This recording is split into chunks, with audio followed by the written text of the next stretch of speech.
Administration initiative potentially endangering the identities of staffers at the CIA is where we start today. With us for the hour is Sarah Longwell. She's the publisher of The Bulwark and host of the podcast, The Focus Group. Also joining us for the hour, MSNBC National Affairs analyst John Heilman here at the table. He's the chief political columnist for Puck, the host of the podcast In Politic. But we start with the ranking member of the House Intelligence Committee, Congressman Jim Himes of Connecticut. Congressman, tell me what you understand about this list and the employees on it. Well, yeah, Nicole, it's been a bad day for the CIA, an agency I care a lot about. Not only is this, list of names out there so unnecessary, right? It is so easy to convey these kinds of things through classified channels. So it's an absolutely unnecessary boon to foreign intelligence services. But two, I'm sure you've also heard about the blanket retirement offer that was offered to every CIA employee. Look, I get the director's desire to try to reorient the CIA towards China. We've been doing that for many years. What are we going to do when three of our very best China analysts, fluent in Mandarin, with 2 years worth of work to get them their security clearances, decide to take this retirement package? So again, a tough day for national security. But to answer your question directly, look, it is not hard when you combine. Let's imagine that the Chinese see that somebody named Bob Smith is on that list. Not hard to get credit card records for Northern Virginia. Not hard to look at residencies or voter registration rolls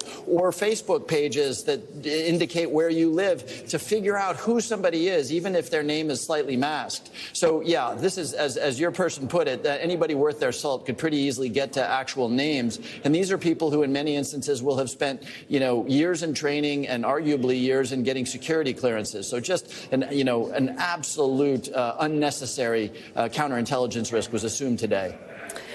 Let me share the Wall Street Journal reporting about the buyout with our viewers. This was first reported by the Wall Street Journal. The CIA offered buyouts to its entire workforce Tuesday in what officials said is a bid to bring the agency in line with Trump's priorities, including targeting drug cartels. The agency is also freezing the hiring of job seekers already given a conditional offer. An aide to CIA Director John Ratcliffe said some are likely to be rescinded if the applicants don't have the right background for the agency's new goals, which include Trump's trade war and undermining China.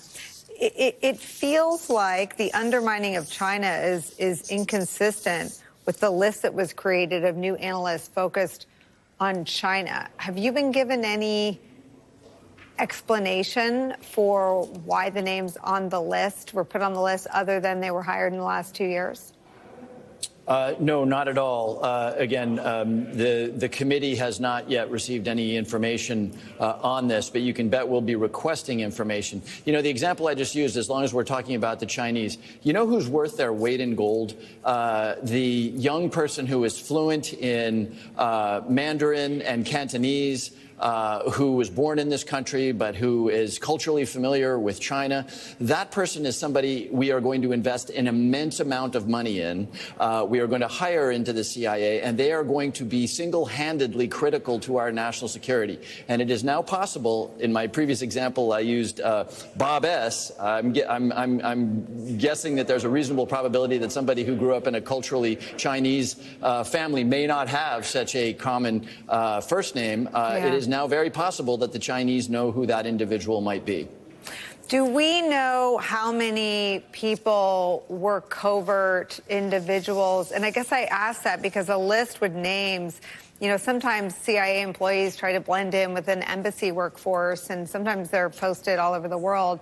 I mean, do we know, has Mr. Ratcliffe fielded any questions or offered any reassurances that these individuals knew their names would be put on an unclassified list and shared with the Trump White House? Yeah, again, what an unnecessary mistake, right? It is so easy to send classified information from one government agency to the other. So this, to me, was just it appears to have been done because of inattention. And I'll make another point, because yes, somebody who's going to spend their career as an analyst, primarily sitting in the Washington metropolitan area, their cover matters less than somebody who is maybe going to operate under non-official cover. Non-official cover means they're not covered by diplomatic immunity. There's a little bit of a spectrum of risk and importance of cover there. But guess what? That analyst who may be spending most of their career in the Washington metropolitan area will from time to time meet with people in cafes or elsewhere around the world who have much, much more valuable and dangerous covers. So again, nothing good to be said about what we saw happen today. I want to just play a little bit of an interview I did with Sue Gordon in 2022 about what this was when it was widely believed that Trump would run for president again. Trump was sort of always going to run for president again because he never conceded his defeat in 2020. Let me just play this for you. It had some particular resonance for me today. My experience is that the former president has his agenda, and he will use whatever is at his disposal to advance that. The problem we have here is that depending on what agenda issues forth, he has had at his disposal for a long period of time information that if he used that information to advance an agenda item, it could have devastating consequence to national security. But I can't think of a simpler way to say why I think that this moment is so difficult. And that's because there's no justification and knowing who he is and that he doesn't fully understand, but he may not decide to protect if he wanted to do something different.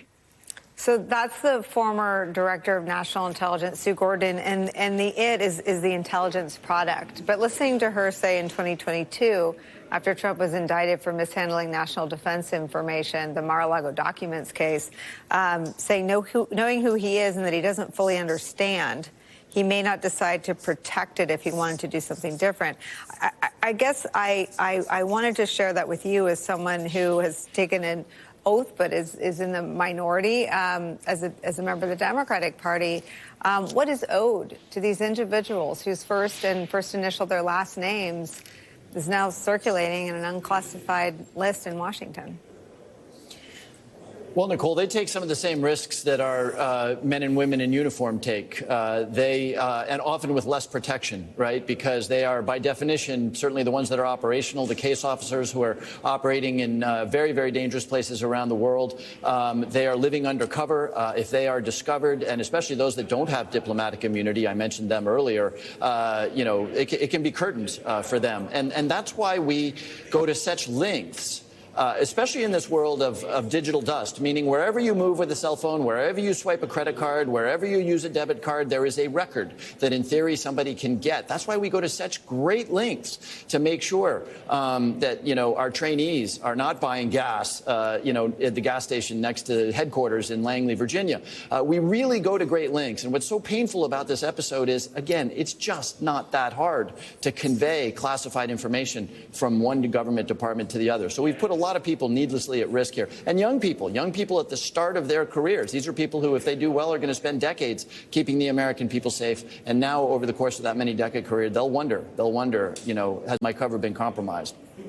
I mean, John Hamlin, you have thousands of names of FBI agents potentially on a list for having worked on cases involving the January 6th insurrection, a crime that took place on TV. A mission dictated by the leaders of the FBI and DOJ. It is hard not to connect list making across government agencies. We now have a list circulating of CIA staffers. Yeah. And well, so much to say about all of that. I keep thinking about all of these, the list making. There's a reason why you make the list. First, you make the list before you do the purge. The list is the predicate for the purge. You got to know who's on the list before you purge them, right? And the purges are among the many categories of things that are troubling or worse about what's been happening over the last 2 weeks. It's only been 2 weeks. It's only been 2 weeks. 2 weeks and 3 days. It was January 20th. It's like, 2 weeks and 3 days, 2.5 weeks. Those are this category. The purges, are There's an element of it that is troubling because of the retribution, the retributive qualities of it, right? But there's the broader,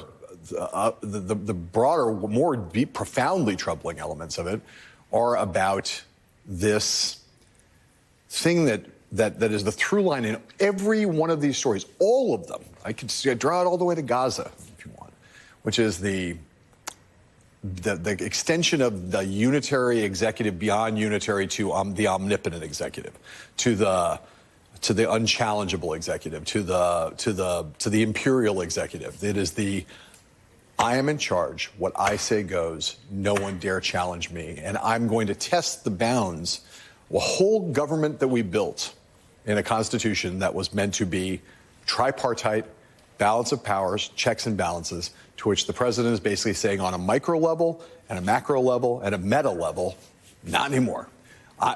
We are going to do what we are going to do. And if you want to try to stop us, come on. And he's trying to figure out how far he can go. And as long as there's no resistance, he's just going to keep going. Sarah, what is what if any? I mean, it seems that one of the braking systems that still exist, and I think in the first term we talked about guardrails, there are none. I mean, I think Heilman's right. There are no guardrails this time. But there are some things that seem capable of slowing him. One is the federal courts. There's now an indefinite injunction on his desire to end birthright citizenship. There still seems to be some sensitivity in some quarters to bad press, and there's been a world of bad press around the potential purge of thousands of FBI employees who are the very people that, if you take Trump at his word, which I don't often, but he says he wants to focus on, the drug cartels. Well, you need the FBI. You're going to do that with any success. So where are the opportunities to slow down this pursuit that John describes? Yeah, well, look, I think that Democrats have kind of been casting around, looking for a way to kind of find their footing on messaging. This is one of those places. Obviously, we are all worried about what it means for the individuals who are named, but this is about national security. This is about the American people. You have got to go on offense and explain to the American people they are being made less safe every day by the incompetence of this administration. And, this story has a couple of elements to it. Number one, there's a pattern, right? Donald Trump has been exposing us to national security risks by his mishandling of classified information for a long time now. We've seen him do it. He just leaves things lying around a bathroom in Mar-a-Lago. And then there's also the hypocrisy element. You may recall in 2016, Hillary Clinton's mishandling of classified information, the way she handled her server, was a dominant narrative about why she was, in Donald Trump's estimation, unfit. Fox News, Republicans, right-wing podcasters, they talked about every element of that case as a way to show that she was somehow unfit to lead. And so I'm sorry,